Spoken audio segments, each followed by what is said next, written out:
మాది Koratla village puncture Venkateswara మండల contractor. నేను యూసీ సర్టిఫికేట్ కోసం 4 సంవత్సరాల నుంచి తిరుగుతున్నాము. సర్టిఫికేట్ ఇవ్వడం లేదు.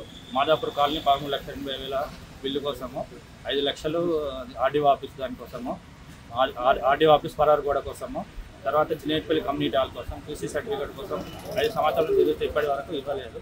ఇవ్వకపోయేసరికి మేము ఏసీబీ 10,000 అడిగితే 18,000 అడిగితే 10,000 ఇచ్చినాం. నేను DSP Karimnagar ACB anti corruption bureau.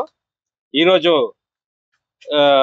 Singam Anil Kumar assistant executive engineer Panchayati Raj, ఈయన విజిలెన్స్ అండ్ క్వాలిటీ కంట్రోల్లో ఇంజనీర్ గారు పనిచేస్తున్నారు.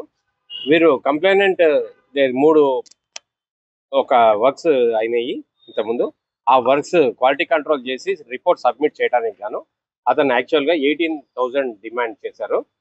మొన్న సాటర్డే నాడు కంప్లైనెంట్ వచ్చి రిక్వెస్ట్ చేసి దాన్ని కొంచెం తక్కువ చేయండి అని అంటే 10,000కి రిడ్యూస్ చేశారు డిమాండ్. అందులో ఫస్ట్ ఇన్స్టాల్మెంట్గా 3,000 రూపీస్ క్యాష్ తీసుకున్నారు. తీసుకొని ఈరోజు నిన్న మండే ట్యూస్డే రాలేదు, వెనస్డే రోజు ఈరోజు పిలిపించి మిగతా 7,000 రూపీస్ అడుగుతుంటే మేము వచ్చి ట్రాప్ చేశాము. కంప్లైంట్ మమ్మల్ని అప్రోచ్ అయ్యాడు. దాని మీద మేము అప్రోచ్ అది ప్రింటెడ్ అమౌంట్ 7,000 రూపీస్ క్యాష్ ఇస్తే అది క్యాష్తో పాటు పట్టుకున్నాము. హ్యాండ్ వాష్ చేస్తే కెమికల్ టెస్ట్లో పాజిటివ్ వచ్చింది. అందువల్ల అతన్ని అరెస్ట్ చేసి ఈరోజు మేము కోర్టుకు ప్రొడ్యూస్ చేస్తాం. మొత్తం టోటల్ అమౌంట్ 10,000 డిమాండ్. అతనికి రావాల్సిన అమౌంట్ అరౌండ్ 30 lakhs వరకు ఉంటుందండి.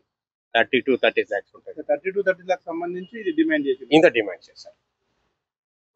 అండ్ మీకు మన కరీంనగర్ మొత్తం తెలంగాణ ఏసీబీ ఆఫీస్లో ఎనీ గవర్నమెంట్ ఆఫీస్, దయచేసి ఎనీ గవర్నమెంట్ ఆఫీస్లో కరప్షన్ యాక్టివిటీస్ కొనసాగిన, ఎవరైనా కరప్షన్ డిమాండ్ పైసలు డిమాండ్ చేసిన, work pendency of work government works ఏమైనా చేయడానికి గాను ఎవరి దగ్గర నుంచి అయినా పైసలు డిమాండ్ చేస్తే 1064 టోల్ ఫ్రీ నంబర్ 1064, ఈ 1064 కానీ మన ఏసీబీ అన్న కానీ మాకు వెబ్సైట్ ఓపెన్ అవుతుంది. ఆ వెబ్సైట్లో పోతే ఏ కన్సర్న్డ్ ఆఫీసర్స్ నంబర్స్ వస్తాయి. ఏ డిస్ట్రిక్ట్ అయినా పర్వాలేదు, మీరు మాకు ఇస్తే మేము తప్పకుండా యాక్షన్ తీసుకుంటాం. అసలైన తొలి వెలుగు. ఫాలో వాట్సాప్ @తొలి వెలుగు official.